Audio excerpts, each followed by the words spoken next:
家長成日都問喎，小朋友係咪可以唔爬㗎？我可以話俾你知道，唔爬咧對小朋友身體咧唔一定咧構成嚴重嘅問題，但係爬行咧對小朋友嚟講咧係一個好重要嘅發展嚟㗎。有研究指出咧，爬行較少嘅小朋友，一般咧佢嘅腰部、膊頭嘅肌肉啦，佢嘅穩定性咧都比較弱嘅，影響佢哋嘅專注同埋佢嘅動作嘅穩定性。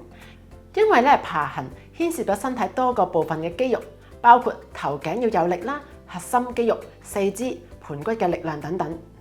同時，小朋友可以透過爬行練習到平衡嘅能力、空間嘅距離感，幫助兩邊大腦嘅整合，提升兩邊腦部嘅聯繫同埋協調，思考都敏捷啲㗎。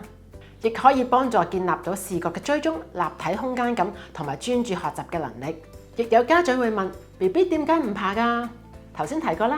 爬行牽涉咗好多種唔同嘅肌肉協調同埋力量，有機會咧係 BB 一啲肌肉嘅建立得未夠結實喎，唔夠力支撐自己，所以我哋先要咧針對翻咧究竟邊一 part 唔夠力，又或者咧係邊一 part 協調得未夠好，家長可以同 BB 做多啲4點跪啦、BB 版嘅 push up、sit up，幫助佢哋嘅肌肉發展，準備爬行。